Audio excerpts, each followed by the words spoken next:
Hi everyone. Start करते हैं आज के एडिटोरियल को, जिसमें वीट कन्फ्यूज़न पर बात की गई है।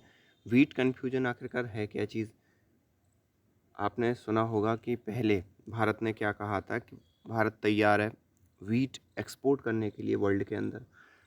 क्यों कहा था? क्योंकि रशिया यूक्रेन का वॉर हुआ और रशिया यूक्रेन के वॉर में गेहूं की शॉर्टेज बढ़ गई। गेहूं की शॉर्टेज बढ़ने का प्रमुख कारण ये था कि जो रशिया और यूक्रेन है, सबसे ज़्यादा गेहूं यूरोप और वेस्ट में पहुंचाते थे और लगभग ये 30% या 25% तक गेहूं की जो पूरे के पूरे वर्ल्ड में जो गेहूं एक्सपोर्ट होता है उसका 25 से 30% ये लोग एक्सपोर्ट करते। तो ये एक बहुत बड़ा अमाउंट होता है। तो इसके कारण अब वो दोनों युद्ध में लगे हुए हैं, तो उसके कारण क्या हुआ कि गेहूं की कमी पड़ गई। अब गेहूं की कमी पड़ गई तो भुखमरी आएगी, क्योंकि कुछ भी हो जाए गेहूं के बगैर तो किसी का जीवन चलने वाला है नहीं। भुखमरी आएगी या फिर इन्फ्लेशन बढ़ेगा। इन्फ्लेशन बढ़ेगा तो जो लोग गरीब हैं उनके थाली से जो है रोटी गायब हो जाएंगी। तो इसी कारण भारत ने कहा था कि भाई वो वीट एक्सपोर्ट करने के लिए तैयार है और पूरी दुनिया को खिलाने के लिए तैयार है। लेकिन भारत ने किस दम पर कहा था कि उसका जो लास्ट ईयर के हिसाब से ही अगर प्रोडक्शन हो जाता है वीट का तो वो मैनेज कर लेगा। लेकिन हुआ क्या, यहाँ पर बेवजह की एक हीट वेव चल गई। मतलब जहाँ जहाँ पर गेहूँ उत्पादन होता है या किसानों के खेतों में, उससे क्या हुआ, बहुत नुकसान हुआ फसलों का। और यही कारण रहा कि फिर भारत ने वीट एक्सपोर्ट पर बैन लगा दिया। तो यही सब चीज़ें हम इस एडिटोरियल में डिस्कस करने वाले हैं। तो स्टार्ट करते हैं इस एडिटोरियल को। स्टार्ट करने से पहले अगर आपने चैनल को सब्सक्राइब ना किया हो तो please hit the subscribe button and also join our Telegram channel, जहाँ पर इस एडिटोरियल की आप जो PDF है वो भी मैं शेयर कर दूँगा।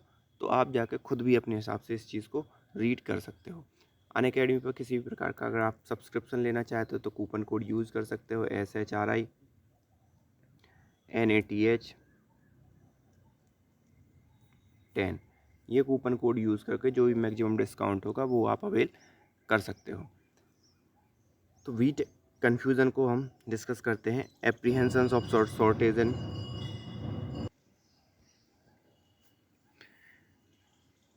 तो यहाँ पर apprehensions of shortage in India are misplaced and government must allow export. तो आपको मालूम हो या ना हो, जब इंडिया ने एक्सपोर्ट अलाउ किया था तो उस समय मैंने एक एडिटोरियल कवर किया था इसी टॉपिक को लेकर, जिसमें राइटर ने कहा था कि भैया इंडिया ने जो बीट एक्सपोर्ट अलाउ तो कर दिया है, लेकिन उसे ये देखना चाहिए कि वो देश के लिए वो चीज़ें मेंटेन कर पाते हैं कि नहीं कर पाते हैं। देश में जितना भी जो गेहूं भारत के पास रखा है वो देश वालों को खिलाने के लिए पर्याप्त है। ऐसा ना हो कि एक्सपोर्ट कर दें और महंगाई बढ़ जाए भारत के अंदर। लेकिन अब देख रहे हैं आप, ये जस्ट अपोजिट बात बोल रहे हैं कि एप्रीहेंशंस ऑफ शॉर्टेज, मतलब ये आशंकाएं शॉर्टेज होने की कि वीट का शॉर्टेज हो जाएगा भारत के अंदर, ये कहीं ना कहीं मिसप्लेस्ड है या पूर्णतः सत्य नहीं है। और राइटर का कहना है कि गवर्नमेंट को एक्सपोर्ट अलाउ करना चाहिए। तो ये एडिटोरियल पॉइंट ऑफ टाइम पे एक कैसे कैसे राइट किए जाते हैं, ये आप थोड़ा सा आइडिया आपको लग गया होगा। India which surprise world with its decision to war wheat export with immediate effect. तो इंडिया का जो डिसीजन है कि एक्सपोर्ट पर इमीडिएट बैन लगा देना पूरे के पूरे वर्ल्ड के लिए एक सरप्राइज मूवमेंट था। appear to be on defensive now after its May 13 announcement. और यहाँ पर अब अगर देखा जाए तो ये एक डिफेंसिव मूव दिखाई देता है कि इंडिया खुद के देश में शॉर्टेज ना हो जाए, इसके कारण एक्सपोर्ट पर उसने क्या कर दिया, बैन लगा दिया। Initially the centre had amended the order by allowing export consignment registered in custom department system and handed over for examination on or prior to May 13। अगर शुरुआती दिनों में देखें तो सेंटर ने अमेंड किया एक अपने ऑर्डर को, और साथ ही साथ वीट एक्सपोर्ट को अलाउ किया। और जो भी कस्टम डिपार्टमेंट के सॉफ्टवेयर हैं, रसीद हैं या रजिस्टर, वहाँ पर रजिस्टर किया वीट के लिए। और जो कस्टम डिपार्टमेंट है उसके एग्जामिनेशन के लिए 13 मई से पहले ये सब चीज़ें मतलब व्यवस्था कर ली थी कि वीट एक्सपोर्ट इंडिया करेगा। Addressing a UN global food security call to action ministerial meeting a few day ago in New York, minister of state for external affairs भी Muralidharan emphasized that the restriction made allowance for country that had food security need, a position articulated earlier by Commerce secretary BVR Subrahmanyam. तो यहाँ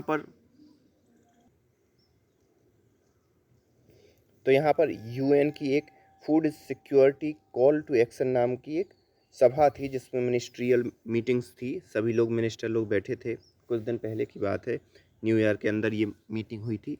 तो minister of state जो हमारे external affair minister है B Muraleedharan, उन्होंने इस बात पर जोर दिया कि जो रेस्ट्रिक्शन है वो कहीं ना कहीं जिन कंट्रीज़ के लिए ज़रूरत है,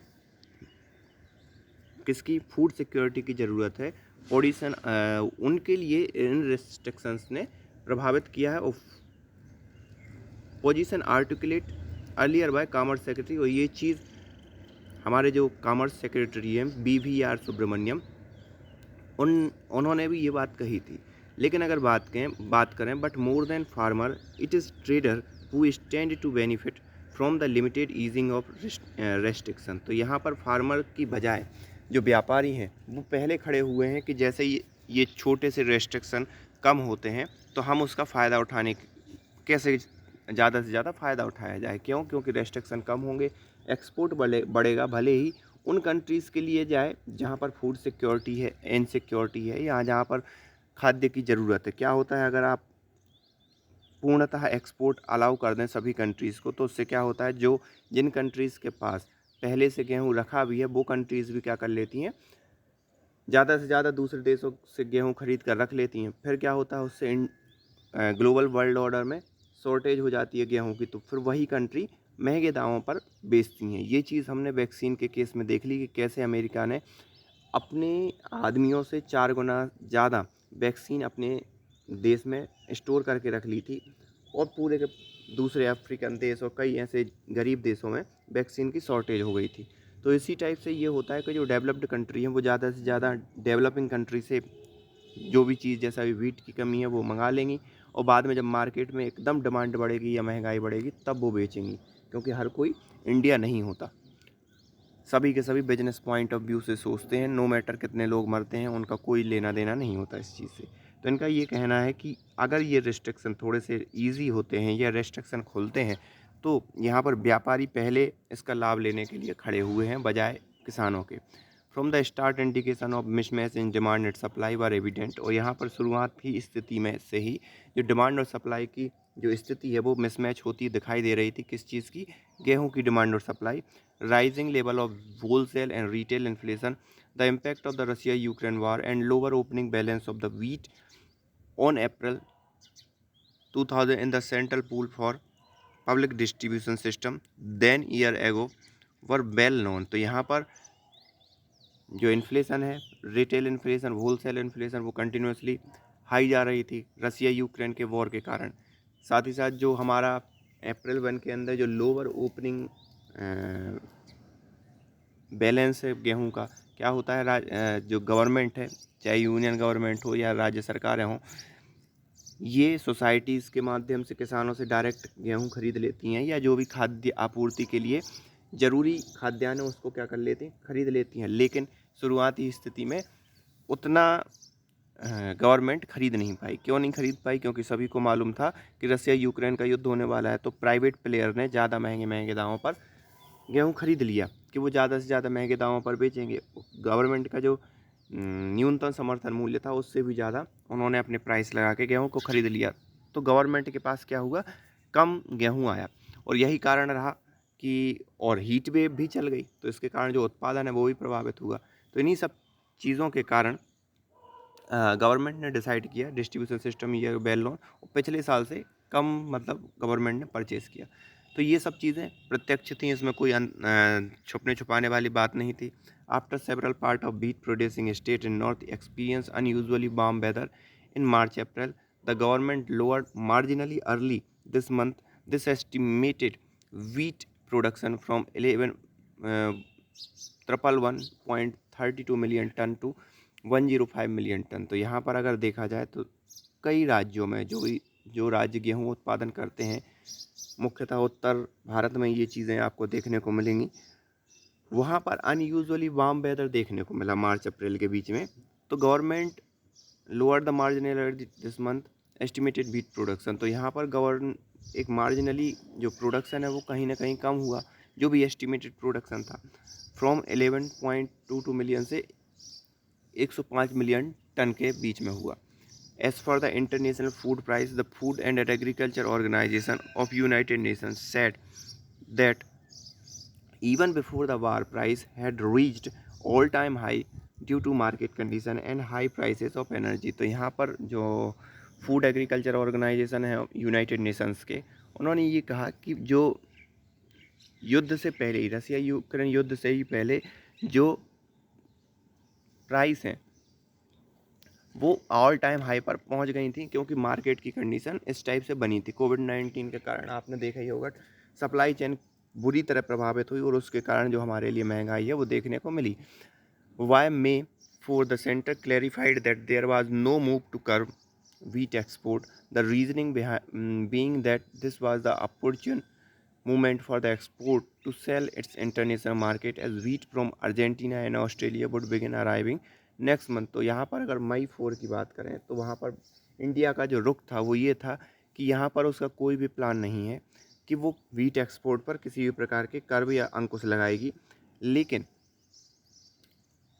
और वो उसके पीछे एक रीजनिंग थी, तर्क ये था कि अर्जेंटीना और जो ऑस्ट्रेलिया का जो गेहूँ है वो अभी मार्केट में आया नहीं है, वो मार्केट में आएगा अगले महीने तक, और अगले महीने तक तब तक हम ज़्यादा से ज़्यादा क्या करें, एक्सपोर्ट करके फ़ायदा गेन कर लें। तो ये उसके पीछे रीजनिंग थी, लेकिन वर्तमान परिस्थितियों को देखते हुए इंडिया ने बैन लगाई दिया है, जिसके ऊपर हम डिस्कशन कर रहे हैं। The higher price in the domestic market compared to the minimum support price offered by the government were projected as a favorable for farmer। तो यहाँ पर जो गवर्नमेंट के द्वारा न्यूनतम समर्थन मूल्य निर्धारित किया जाता है उससे भी ज़्यादा प्राइस पर किसानों से जो प्राइवेट व्यापारी हैं उन्होंने गेहूँ खरीदा।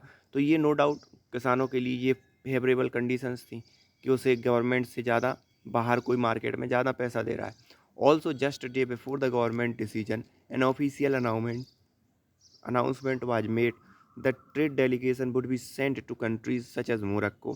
और यहाँ पर तुरंत गवर्नमेंट के जस्ट एक दिन पहले, मतलब जब गवर्नमेंट ने अंकुश लगाने का डिसीजन लिया उसके जस्ट एक दिन पहले एक ऑफिशियल अनाउंसमेंट हुआ था, जिसमें ट्रेड डेलीगेशन गया मोरक्को के अंदर, ट्यूनीसिया के अंदर, इंडोनेशिया के अंदर, और यहाँ पर पॉसिबिलिटी एक्सप्लोर की कि वहाँ पर हम वीट कहाँ कहाँ एक्सपोर्ट कर सकते हैं। तो ये सब चीज़ें हुई। In addition to Egypt, Turkey had given its approval for import of Indian wheat, and an announcement had been made that the current year target for wheat export had been fixed at 10 million ton, 3 million ton higher than last year। तो यहाँ पर Egypt और Turkey ने इस चीज़ को approval भी दे दिया India के अनाज के लिए। तो यहाँ उसके बाद ही एक अनाउंसमेंट किया गया कि करेंट ईयर का जो टारगेट था एक्सपोर्ट का वो 10 मिलियन टन था, जो कि पिछले साल से 3 मिलियन टन ज़्यादा था, और इंडिया ने वो किया भी। फिर उसके बाद क्या कर दिया, अंकुश लगा दिया। India decision has faced criticism from G7 agriculture minister, और इंडिया का जो डिसीजन है उसकी आलोचना हो रही है G7 कंट्रीज़ के द्वारा। आपको मालूम होगा G7 एक विकसित देशों का एक संगठन है। तो उनके जो मिनिस्टर्स हैं उन्होंने भारत की निंदा की कि भारत को ऐसा नहीं करना चाहिए था। After its U turn government should not persist for too long with इस current position of restriction on the export as a move seems to have hit the farmer. तो यहाँ पर जो गवर्नमेंट का डिसीजन है कि वीट को हम एक्सपोर्ट नहीं करेंगे, वो ज़्यादा दिनों तक उस पॉइंट पर स्थिर नहीं रह सकती। क्यों? क्योंकि ये कहीं ना कहीं फिर फार्मर को हिट करेगी। अगर एक्सपोर्ट उसने बंद कर दिया तो डोमेस्टिक लेवल पर जो फूड की प्राइस है वो कम हो जाएंगी, और उसका जो भुगतान है वो फार्मर्स को चुकाना पड़ेगा। If report of fall in the price are any indication, अगर किसी भी प्रकार की, मतलब गेहूँ या अनाज में कि प्राइस में अगर कमी होती है तो इस प्रकार के इंडिकेशन हमें दिखाई देंगे। Lesson must be gleaned from an experience 15 year ago when India took about 2 year to lift its ban on the export of non basmati rice. तो यहाँ पर lesson must be gleaned from the experience, हमें हमारे जो पुराने experience उससे सीखना चाहिए। क्या सीखना चाहिए कि experience 15 year when India took about 2 year to lift its ban on export. तो इंडिया ने लगभग 2 साल का समय लगाया, 15 साल पहले की बात है कि इंडिया ने 2 साल का समय लगाया वीट एक्सपोर्ट पर जो बैन लगा था उसको लिफ्ट करने के लिए। वो किस पर था? Non basmati rice. By which time Thailand and Vietnam had move into take full advantage, और तब तक उन 2 सालों में थाईलैंड और वियतनाम ने इस चीज़ का फ़ायदा उठा लिया और वो आगे निकल गए भारत से। तो apprehensions of food shortage are misplaced, तो यहाँ पर जो आशंकाएं हैं कि फूड शॉर्टेज होगा वो मिसप्लेस्ड है। And the government would do well to lift the restriction sooner than और लेटर, तो यहाँ पर